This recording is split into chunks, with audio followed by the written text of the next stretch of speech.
I have a story about following dreams. Or maybe, more accurately, it's a story about finding a path to make those dreams real. You know what it's like to wake up in the middle of the night with a vivid dream? And you know how if you don't have a pencil and pad by the bed, it will be completely gone by the next morning. I had one of those dreams when I was 23.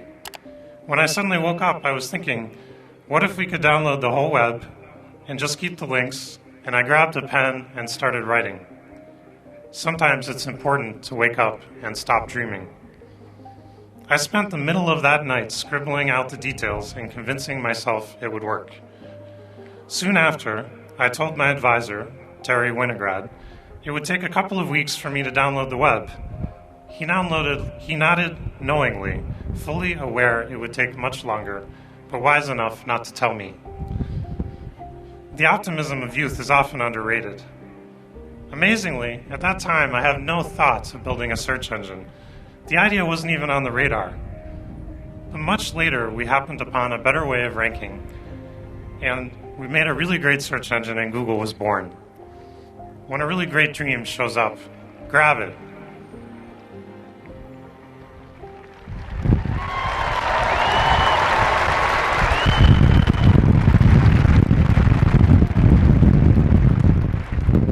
When I was here at Michigan, I'd actually been taught how to make dreams real.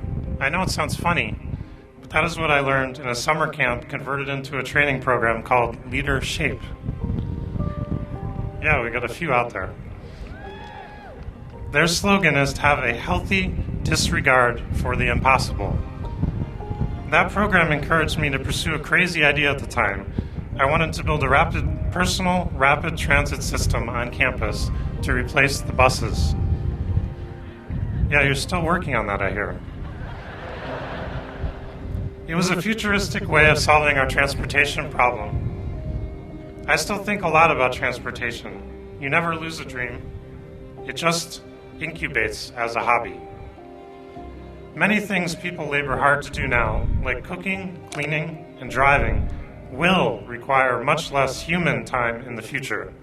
That is, if we have a healthy disregard for the impossible and actually build the solutions.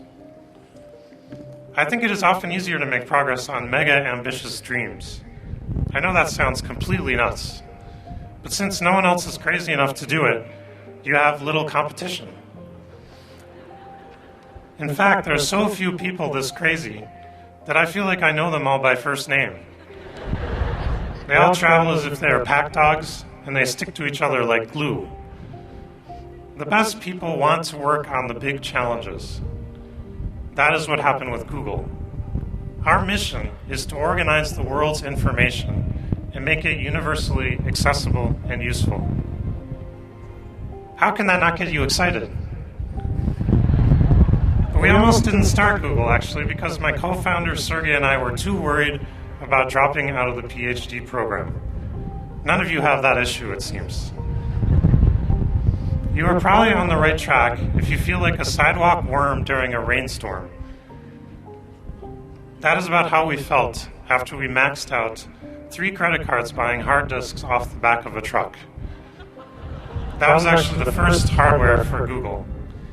Parents and friends, more credit cards always help. What is the one-sentence summary of how you change the world? Always work hard on something uncomfortably exciting. As a PhD student, I actually had 3 projects I wanted to work on. Thank goodness my advisor said, why don't you work on the web for a while? He gave me some seriously good advice because the web was growing with people and activity, even in 1995. Technology, and especially the internet, can really help you be lazy. Lazy? What I mean is a group of 3 people can write software that then millions can use and enjoy. Can 3 people answer the phone 1,000,000 times? Find the leverage in the world so you can be truly lazy. Yeah.